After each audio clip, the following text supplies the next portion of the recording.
मुझे इस कार को खरीदे हुए 10 साल हो गए हैं। मुझे आपसे मिले हुए 2 महीने हो गए हैं। मुझे यहाँ आए हुए 1 साल हो गया था।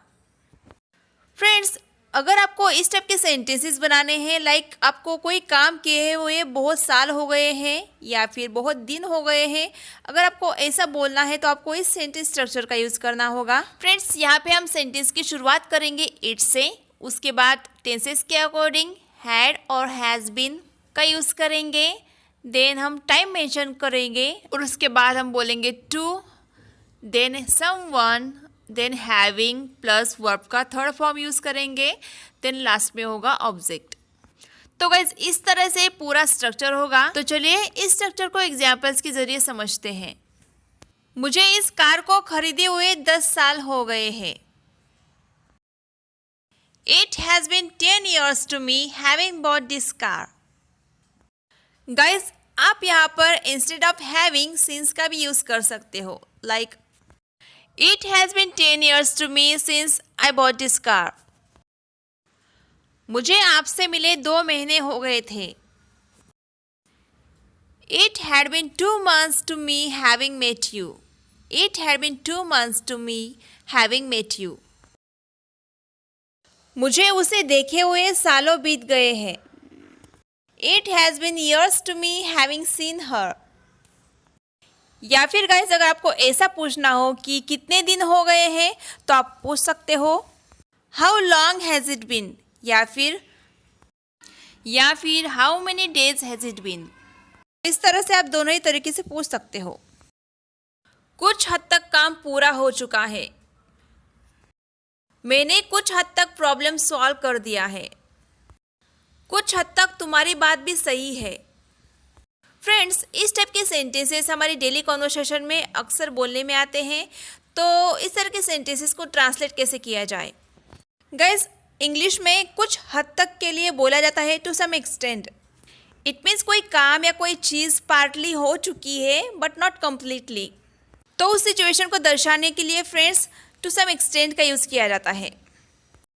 सपोज अगर आप ऐसा बोलना चाहते हो कि मैंने इस प्रॉब्लम को कुछ हद तक सॉल्व कर दिया है, तो सेंटेंस बनेगा I have solve this problem to some extent. I have solve this problem to some extent. कुछ हद तक तुम्हारी बात सही है। You are right to some extent. हम कुछ हद तक काम पूरा कर चुके हैं। We have completed work to some extent. वो कुछ हद तक बदल चुका है। He had changed to some extent. तो गाइज इस तरह से आप अपनी डेली कॉन्वर्सेशन में टू सम एक्सटेंट का यूज़ कर सकते हो। फ्रेंड्स, हमें कुछ ऐसे सेंटेंसेस भी बोलने पड़ते हैं हमारी डे टू डे लाइफ में, जैसे कि ठीक से बोलो जैसे आप हमेशा बोलते हो, या फिर वैसे ही करो जैसे आप हमेशा करते हो। तो गाइज इस टाइप के सेंटेंसेस हम कुछ इस तरह से ट्रांसलेट करेंगे। सपोज अगर आपको ऐसा बोलना हो ठीक से बोलो जैसे आप हमेशा बोलते हो, तो आप इसे बोलेंगे speak properly the way you always speak. Speak properly the way you always speak. वैसे ही करो जैसे आप हमेशा करते हो। Do the way you always do. Do the way you always do मतलब आप वैसा ही करो जैसा हमेशा करते हो। तो फ्रेंड्स, इस तरह से आप द वे यू ऑलवेज का यूज़ करके इस तरह के सेंटेंसेस बना सकते हो। गाइज, अगर आपको इस टाइप के सेंटेंसेस बोलने हैं, लाइक मुझे भूख लगी है, खाना कब बनेगा, यह कब किया जाएगा, उसे जल्द ही भेजा जाएगा। तो फ्रेंड्स, इस तरह के सेंटेंसेस बनाने के लिए आपको विल बी प्लस वर्ब का थर्ड फॉर्म का यूज़ करना होगा। यह फ्यूचर इंडेफिनिट टेंस का पैसिव वॉइस है। इस टाइप के सेंटेंसेस के एंड में आता है जाएगा, जाएगी, जाएंगे। तो आइए इसके कुछ एग्जांपल्स देखते हैं। अगर आपको ऐसा बोलना हो कि यह कब किया जाएगा, तो इसे आप पूछेंगे when will it be done. When will it be done, यह कब किया जाएगा। खाना कब बनेगा, when will the food be made, or you can say cooked. When will the food be cooked? उसे जल्द ही भेजा जाएगा। He will be sent soon. He will be sent soon. आपको सूचना दे दी जाएगी. You will be informed. You will be informed. तो guys इस तरह से भविष्य में कोई चीज़ की जाएगी ऐसा बोलने के लिए आप इस स्ट्रक्चर का यूज़ कर सकते हो. फ्रेंड्स, हम हमारी डेली कॉन्वर्सेशन में कुछ इस तरह के सेंटेंसेस भी बोलते हैं, लाइक वो जैसा भी है मेरा भाई है, या फिर वो जैसी भी है मेरी बहन है, वो जैसा भी है मेरा दोस्त है. तो फ्रेंड्स, इस तरह के सेंटेंसेस कुछ इस तरह से बनाए जाते हैं.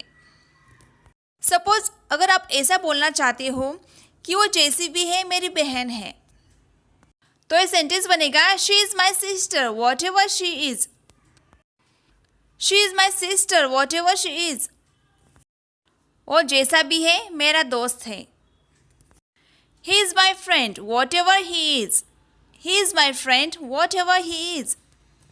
फ्रेंड्स, इसी तरह से आप वॉट एवर का यूज़ करके और भी कई सेंटेंसेस बना सकते हो. गाइज, हमें कुछ इस तरह के सेंटेंसेस भी हमारे डे टू डे लाइफ में बोलने पड़ते हैं, लाइक वो बिना तैयारी के इंटरव्यू देने गया है. मैंने बिना किसी तैयारी के एग्ज़ाम्स दी. इट मीन्स बिना किसी तैयारी के, विदाउट एनी प्रिपरेशन मैंने एग्ज़ाम्स दी.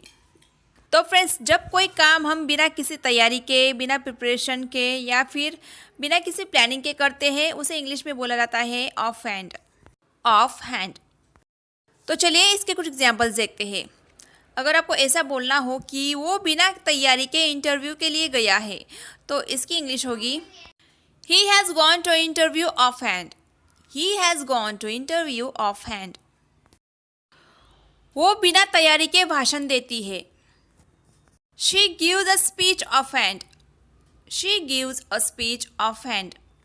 या फिर यहाँ पे आप instead of gives delivers भी बोल सकते हो.